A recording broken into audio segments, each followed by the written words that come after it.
siguiente imagen, como ustedes pueden ver, los principales componentes del rubro créditos. Para ello, primero vamos a hacer una gran distinción entre lo que es créditos por venta y otros créditos. Dentro de créditos por venta vamos a encontrar todos los derechos que tiene la empresa asociados con la venta de sus bienes o servicios, es decir, con la actividad principal que desarrolla la empresa en cuestión.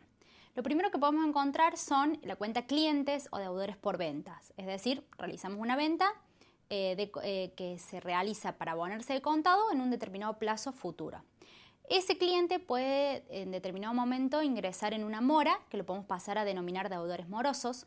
Luego, si tenemos que iniciar alguna acción judicial, deudores en gestión judicial. O también puede ser que a lo mejor no cobramos de contado la venta, pero porque se efectuó con tarjeta. Entonces tenemos el derecho a cobrar ese cupón de la tarjeta. También puede ser que se hizo a plazo la venta, pero con un documento, es una venta documentada, ¿sí? Estas son algunas de las modalidades que nos encontramos cuando las ventas son a plazo y no se cobra en el momento en el que se hace la transacción del bien. Dentro de lo que es el grupo de otros créditos nos encontramos con todos aquellos derechos que adquiere la empresa pero que no están asociados con la actividad principal que ellos desarrollan. Por ejemplo, podemos tener deudores varios. Un ejemplo dentro de deudores varios es si realizamos la venta de un bien de uso de la empresa. O sea, estamos vendiendo algo, tenemos el derecho a cobrar algo, pero no es nuestro bien de cambio, nuestra actividad principal. Podemos haber otorgado un anticipo de sueldos. Esto también configura otros créditos. Podemos haber hecho anticipos de impuestos, podemos tener IVA crédito fiscal, podemos encontrarnos también con el pago anticipado de algún servicio, entonces tenemos el derecho a que nos restituyan ese servicio. Estos componentes son los que integran el rubro créditos por venta. Una vez que analizamos algunas de las cuentas que lo componen, veamos a través de un caso modelo ejemplificado el uso de determinadas cuentas de los créditos por venta, que suele ser lo más importante dentro de los estados contables básicos. Para ello nos vamos a situar en un ejemplo de una empresa que se encuentra al cierre realizando lo que se denomina la depuración de sus créditos. Al realizar la depuración de sus créditos, la empresa se encuentra con que tiene un saldo de créditos por venta de 10.000 pesos. Dentro de esos 10.000 pesos tenemos 2.500 pesos de deudores que están atrasados, es decir, que ya se venció, ¿sí?, el momento en el que nos debían haber cancelado la obligación y no lo han hecho.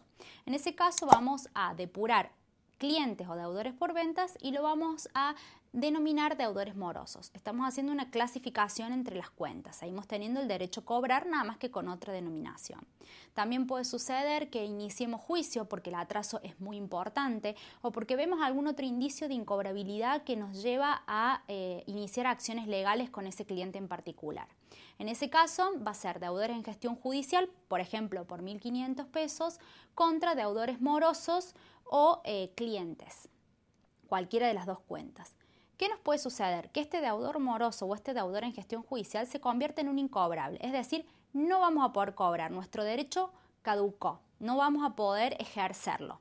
En ese caso, lo que tiene que hacer la empresa es constituir una cuenta de pérdida denominada deudores incobrables contra ese deudor moroso o ese deudor en gestión judicial. En nuestro caso, en nuestro ejemplo, los 1.500 pesos. ¿Qué pasa?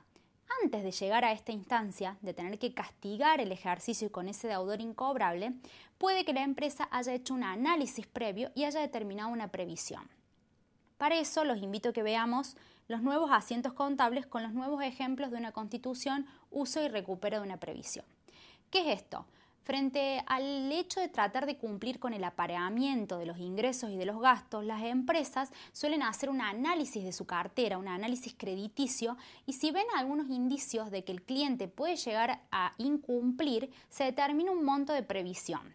Ese monto de previsión nos sirve a nosotros para poder, cuando detectamos esa incobrabilidad, reducir ese deudor contra el deudor incobrable que ya gestionamos al momento de la previsión. Entonces, veamos el asiento de constitución, por ejemplo, por una previsión de 2.000 pesos. Deudores incobrables 2.000 a previsión para deudores incobrables 2.000. Se nos presenta un deudor incobrable, por ejemplo, por 600 pesos. Hacemos uso de esa previsión. Ya no utilizamos la cuenta de deudores incobrables de pérdida, sino que damos de baja la previsión contra el deudor por venta. Supongamos que ya no hay más créditos incobrables y la empresa cobró todo. Es decir, que hay 1.400 pesos de esa previsión que fue constituida en exceso. Por ende, tenemos que recuperarla. Al recuperarla, hacemos un nuevo asiento que es previsión para deudores incobrables para darle de baja a recupero de previsión. Esa cuenta recupero implica una ganancia. Bueno, a través de este análisis hemos logrado aprender cuál es el uso de las cuentas contables asociadas a los créditos por venta y los de previsión de deudores incobrables. Ahora los invito a desarrollar la actividad vinculada al presente concepto.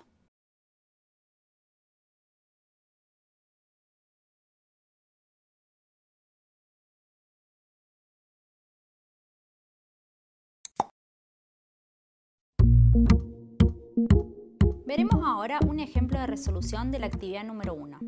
La actividad nos plantea una serie de sentencias vinculadas al concepto de créditos para una determinada empresa para que, según lo estudiado hasta el momento, seamos capaces de determinar la veracidad o no de la sentencia. En pantalla podrán ver la forma posible de resolución de la actividad con alguna de las sentencias propuestas. Para poder completar con éxito la actividad, deberás clasificar cada una de las sentencias planteadas. Veamos una sentencia verdadera. El importe del rubro créditos por venta al cierre del año N y previo a efectuarse las tareas de cierre asciende a 936.000 pesos. Un ejemplo de sentencia falsa es la siguiente. Para poder depurar la cuenta de deudores por ventas, debe acreditarse esta cuenta y debitarse la cuenta de deudores incobrables.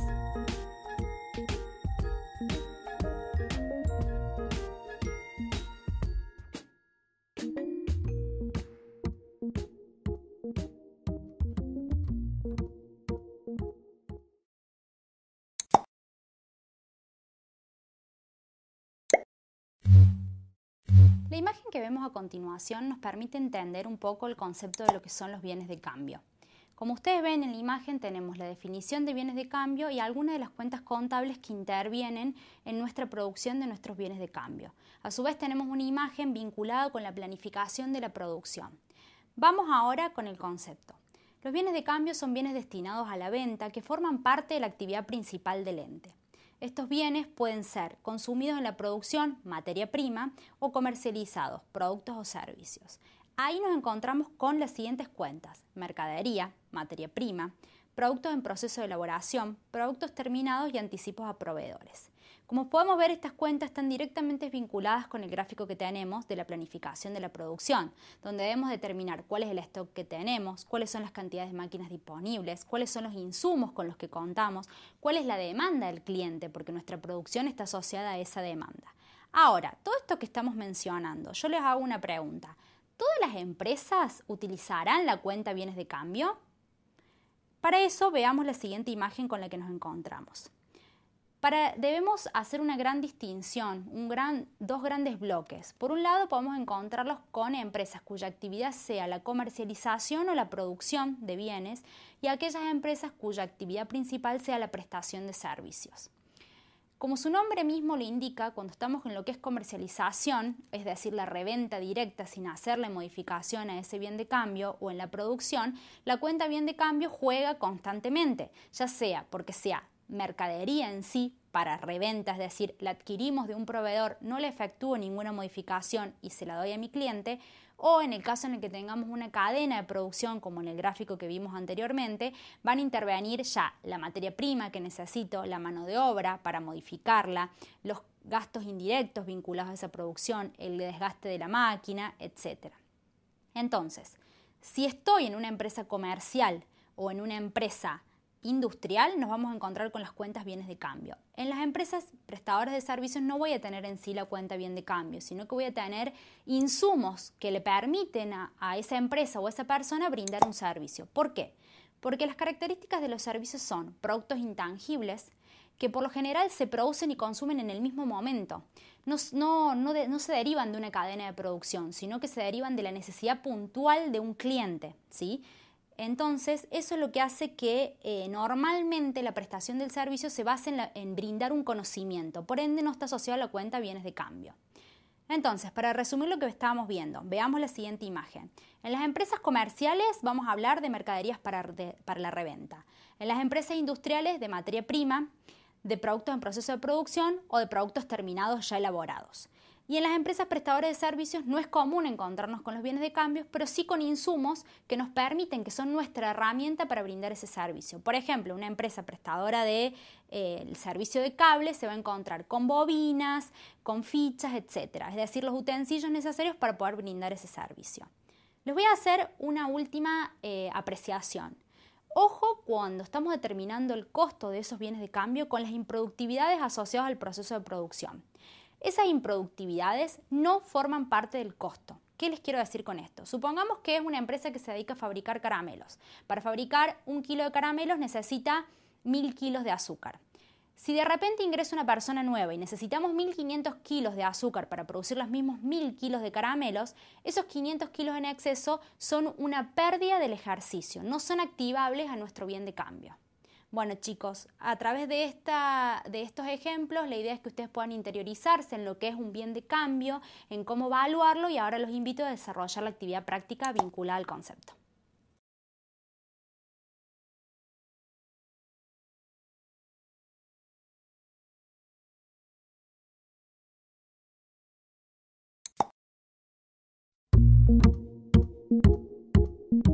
Veremos ahora un ejemplo de resolución de la actividad número 2. La actividad nos plantea una serie de sentencias vinculadas al concepto de bienes de cambio, para que, según lo estudiado hasta el momento, seamos capaces de determinar la veracidad o no de cada una de esas sentencias.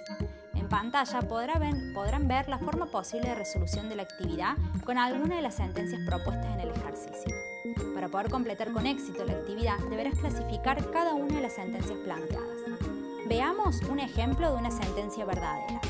En el caso de un bien de cambio de construcción o producción prolongada, si no es posible aplicar, por no cumplirse las condiciones necesarias, el método de grado de avance, se utilizará el costo de reposición de los bienes con similar grado de avance de la producción o construcción, tomado de un mercado activo o, si esto no fuera posible, su costo de reproducción.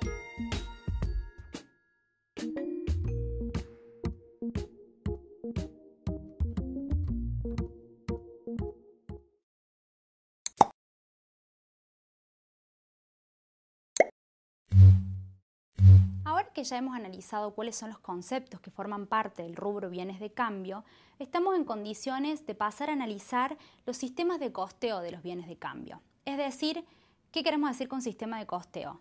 Queremos decir cómo voy a hacer yo para determinar el valor que voy a asentar de mi costo de mercadería vendida, el famoso asiento de costo de mercadería vendida. Sin importar qué tipo de industria estemos analizando o si los bienes son producidos o adquiridos, nos vamos a encontrar con dos métodos.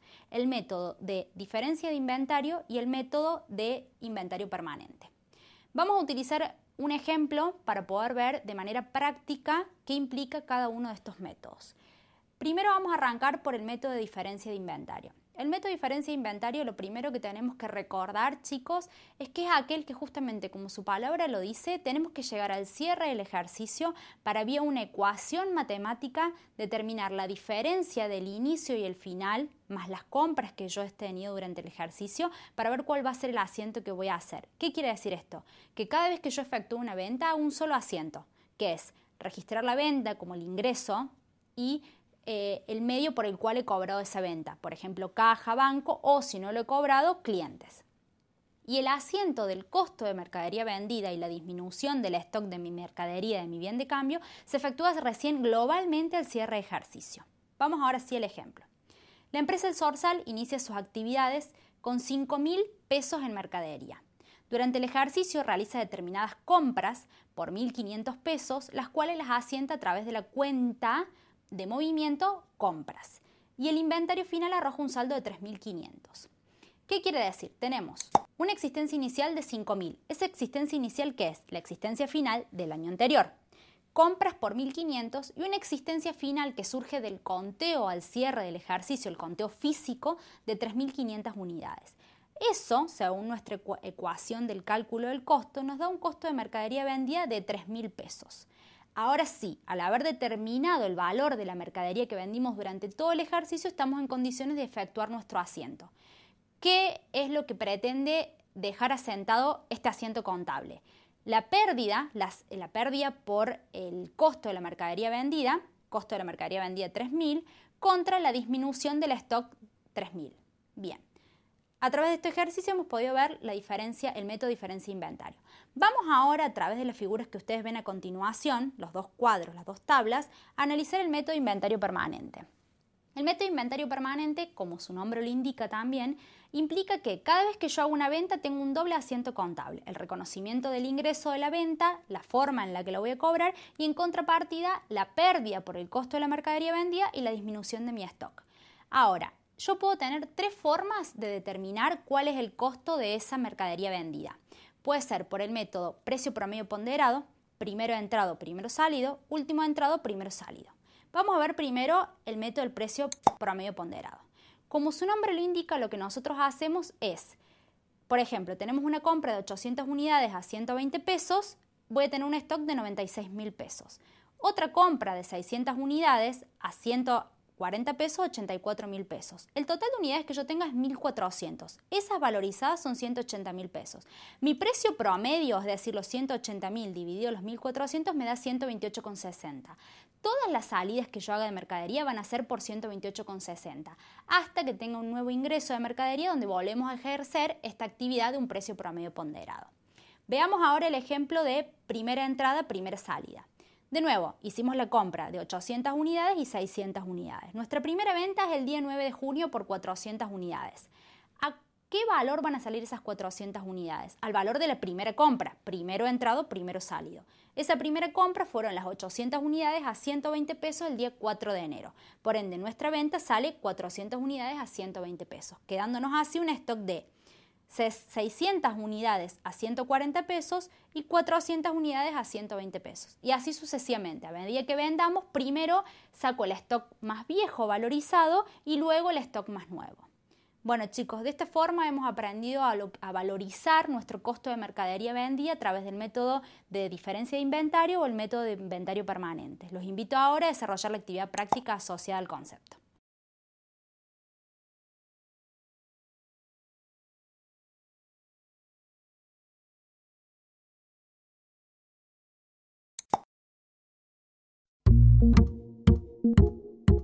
Veremos ahora un ejemplo de resolución de la actividad número 3. La actividad nos plantea una serie de sentencias vinculadas al concepto de costeo de inventarios, para que, según lo estudiado hasta el momento, seamos capaces de determinar la veracidad o no de cada una de las sentencias que intervienen. En pantalla podrán ver la forma posible de resolución de la actividad con alguna de las sentencias propuestas. Para poder completar con éxito la actividad, deberás clasificar cada una de las sentencias planteadas en el enunciado. Veamos una sentencia verdadera. El asiento a ser efectuado al cierre implica la creación de una cuenta de resultado negativo, el ajuste de la cuenta mercadería y en contrapartida de la cuenta compras.